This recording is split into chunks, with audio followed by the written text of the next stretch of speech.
Hay traiciones que no se gritan, se revelan en silencio, en una mirada que cambia, en una rutina que deja de tener sentido. Si alguna vez sentiste que tu mundo se derrumbaba sin previo aviso, esta historia es para ti. Elizabeth Clark no se consideraba una mujer frágil. Había enfrentado tempestades antes, pero ninguna como la de aquella mañana en que todo cambió. Era un martes cualquiera, de esos que empiezan con el sonido del café goteando y el teclear constante de los correos que no paran de llegar. Ella estaba sentada en su escritorio, revisando un contrato de arrendamiento, cuando recibió el mensaje. No venía de un número desconocido, ni de una cuenta anónima, sino del teléfono de su propio esposo, Robert. Un video corto, de menos de 1 minuto, pero suficiente para hacerla temblar.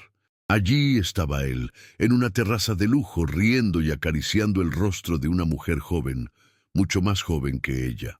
No era la primera vez que tenía dudas, pero era la primera vez que las dudas se convertían en prueba. Su respiración se volvió pesada. No gritó, no lloró, solo apagó la pantalla.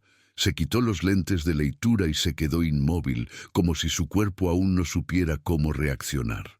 Pasaron minutos, o quizás horas, antes de que se levantara. Caminó hasta el baño, se miró en el espejo y apenas se reconoció. Llevaba el cabello recogido con prisa, el rostro pálido y los ojos vidriosos. Pero más que eso, se dio cuenta de que había algo roto por dentro. No era solo la imagen de su matrimonio que se había desmoronado, sino la confianza en sí misma, en su juicio, en su capacidad de distinguir entre el amor real y la manipulación. Y aún no sabía que ese sería apenas el primer golpe del día. Al bajar las escaleras, encontró en su sala una figura que la dejó sin palabras. Su hermano Michael, el mismo que había enterrado 5 años atrás. Vivo, en carne y hueso, y con una mirada que pedía ayuda, pero también guardaba secretos que ni ella estaba preparada para conocer. Elizabeth no podía entender lo que estaba viendo. Su mente intentaba desesperadamente darle lógica a una escena que desafiaba cualquier explicación. Michael, su hermano menor, a quien había llorado durante meses tras el accidente en Singapur, estaba parado frente a ella, más delgado, con barba descuidada y ojos que hablaban de un pasado turbulento. La abrazó con fuerza, como si temiera que ella desapareciera, y lo primero que dijo fue: «No fue un accidente, y Robert tiene que ver con todo esto». Elizabeth sintió que el piso volvía a ceder bajo sus pies. ¿Cómo podía su marido, el mismo hombre que acababa de traicionarla con otra mujer, estar también implicado en algo tan oscuro como la desaparición de su propio cuñado? Esa tarde, encerrados en la cocina, Michael le contó detalles que ella no quería escuchar, pero no podía ignorar: cuentas en paraísos fiscales, contratos amañados, desapariciones forzadas de socios y una red de operaciones ilegales dentro del propio imperio Miller. Durante años, Elizabeth había estado al margen de los negocios de Robert. Aunque compartían la misma casa, las decisiones se tomaban sin ella. Había dejado de hacer preguntas cuando notó que cada intento de involucrarse terminaba en evasivas y cambios de tema. Se había convencido de que su lugar estaba en mantener el hogar, en cuidar las apariencias, en ser la esposa perfecta. Pero ahora entendía por qué él nunca la dejó entrar de verdad, porque había demasiado que ocultar. Y lo peor de todo era que ella había sido cómplice involuntaria de una maquinaria corrupta. Recordó las firmas que había hecho sin leer, los eventos que había organizado para inversores con dinero sucio y las veces que defendió a Robert frente a los rumores. Sentía náuseas, no por el engaño amoroso, sino por el moral. La mentira había sido mucho más grande de lo que imaginaba, y ya no se trataba solo de una traición sentimental. Era una cuestión de justicia, de ética, de supervivencia. Esa noche fue la primera en mucho tiempo en la que Elizabeth no pudo dormir. No era por tristeza, ni siquiera por rabia. Era por una sensación urgente de que algo tenía que hacer. Pasó horas revisando viejos correos, buscando documentos que antes no le parecían importantes. Cuanto más leía, más piezas encajaban, adquisiciones de terrenos a precios ridículos, contratos firmados con identidades falsas, transferencias millonarias en nombre de fundaciones inexistentes. Todo estaba ahí, frente a sus ojos. Se sentía estúpida por no haberlo visto antes, pero también comprendía que Robert había sido meticuloso en su estrategia de manipulación. Le había dado suficiente información para que sintiera que participaba, pero nunca la suficiente para saber la verdad. Esa realización le quemaba por dentro. Ya no lloraba. Había algo en ella que se estaba endureciendo. Como si, entre las cenizas de su confianza, empezara a levantarse una nueva versión de sí misma. Más lúcida, más decidida, más peligrosa. A la mañana siguiente, Elizabeth se presentó en la oficina principal del Grupo Miller, vestida con el mismo traje que había usado en la inauguración del último edificio de lujo del conglomerado. Era un acto simbólico. Esa ropa representaba la fachada que durante años había sostenido, pero esta vez no venía a sonreír para la prensa. Venía a entrar en las entrañas del sistema. Usó su apellido de soltera para ingresar, sabiendo que dentro muchos la conocían pero pocos la respetaban. Caminó directo al archivo central. Nadie la detuvo.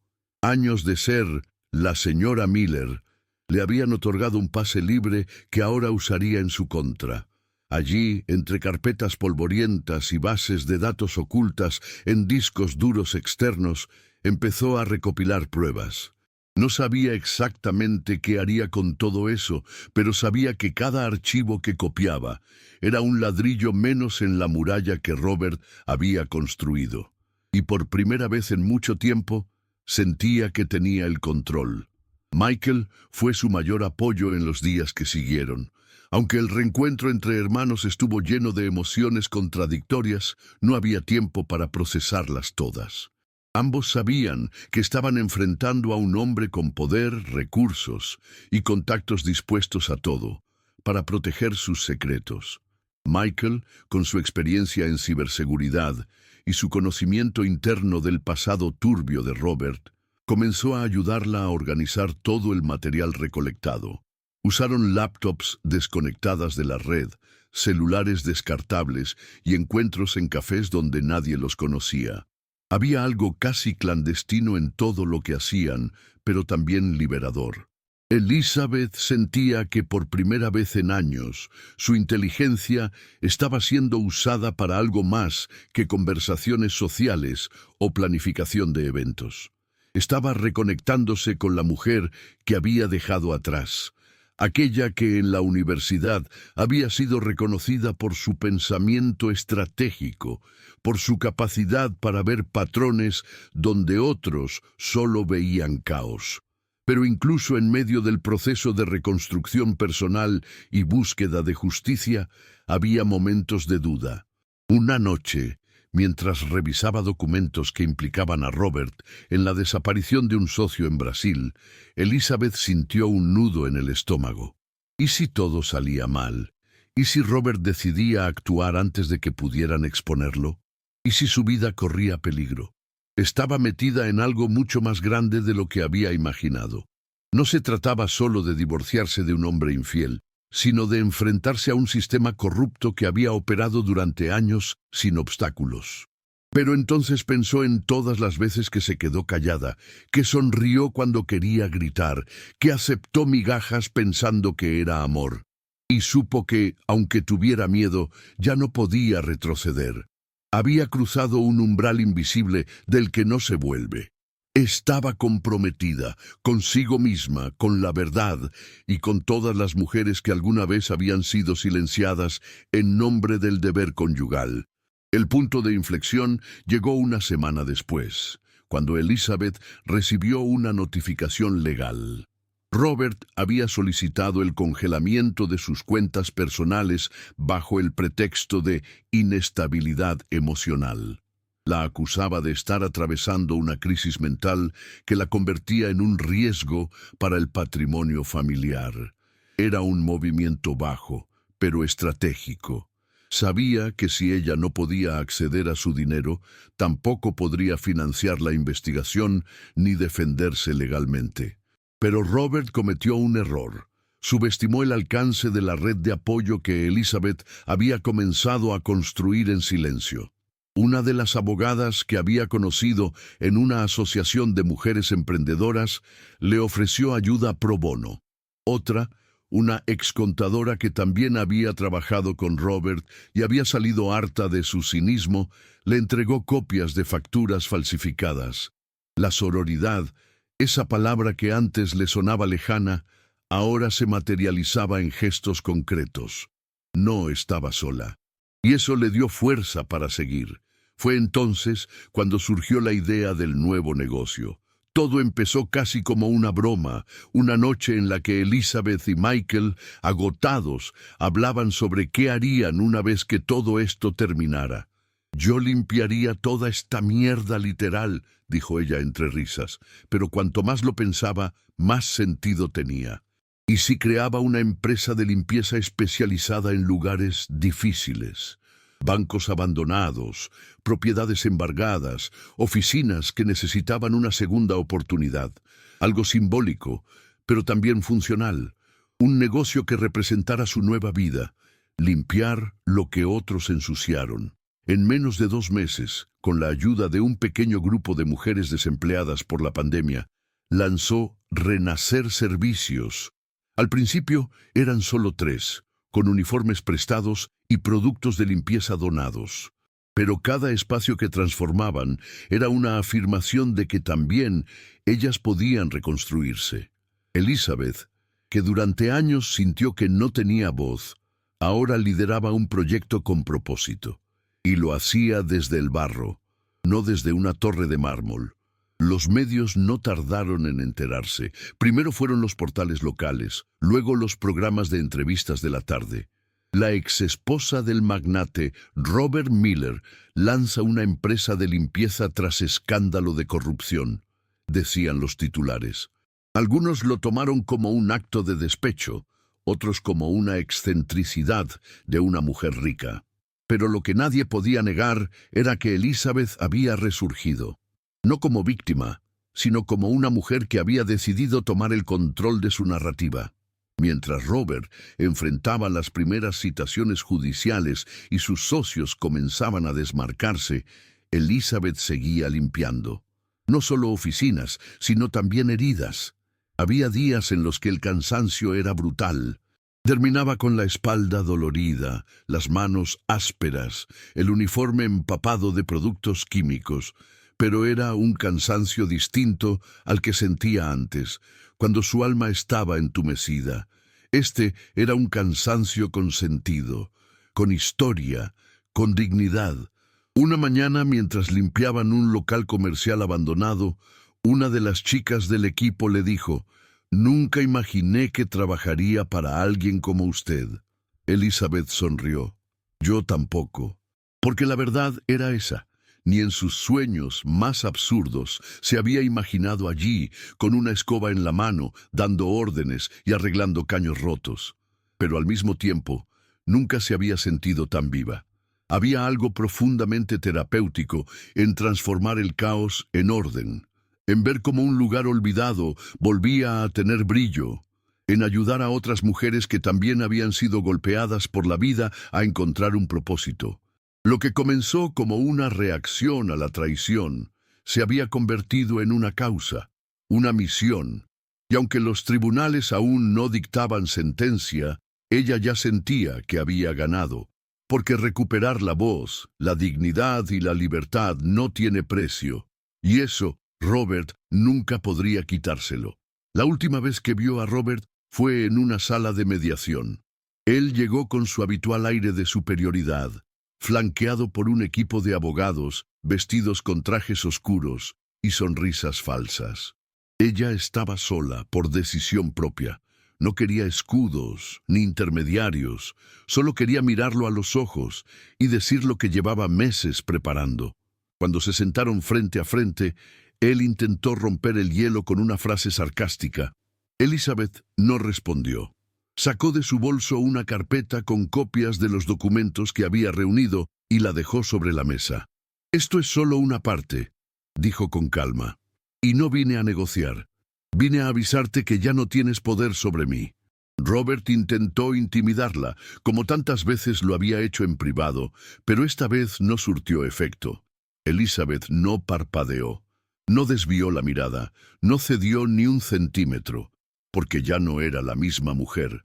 Había pasado por el fuego y había salido de él más fuerte, más consciente, más libre. Al salir del edificio, Elizabeth no sintió alivio inmediato. Sintió peso, cansancio, el tipo de agotamiento que se acumula cuando uno decide enfrentar fantasmas que preferiría ignorar. Pero también sintió algo nuevo, respeto por sí misma. No el respeto que viene de aplausos ajenos o de títulos académicos, sino el que se gana enfrentando el miedo con dignidad. Sabía que el camino no sería fácil, que aún quedaban procesos legales, rupturas familiares, reconstrucción emocional, pero también sabía que ya no necesitaba esconderse detrás de un apellido o de una fachada lujosa.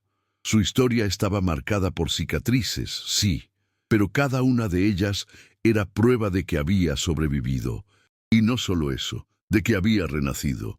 Elizabeth ya no buscaba venganza, buscaba justicia, equilibrio, verdad, y estaba dispuesta a seguir caminando, incluso si el mundo no aplaudía. Porque al final del día, lo que importaba era poder mirarse al espejo y decir, sin mentiras, «Estoy haciendo lo correcto». Meses después, Elizabeth caminaba por uno de los almacenes recién reacondicionados por su empresa. Las paredes, antes cubiertas de moho y abandono, ahora relucían. El aire olía a desinfectante y a esperanza. Al fondo, una de sus trabajadoras reía mientras ponía flores en una pequeña repisa improvisada. Era un gesto simple, pero simbólico. Estaban transformando espacios, sí, pero también vidas. Elizabeth se detuvo un momento a contemplar todo eso. Pensó en quién había sido, en la mujer que permitió que le apagaran la voz durante años. Y luego pensó en la mujer que era ahora, una líder, una hermana, una aliada. No había finales de cuento. Robert no estaba preso, pero sí expuesto. Ella no había recuperado todo lo que perdió, pero había conquistado algo mayor, a sí misma. Porque a veces el verdadero renacimiento no viene de vengarse de quienes te destruyeron, sino de reconstruirte con tus propias manos, sin pedir permiso y sin mirar atrás. Y eso Elizabeth lo había hecho, paso a paso, con cada baldosa que limpió, con cada verdad que dijo en voz alta, con cada día que eligió no rendirse.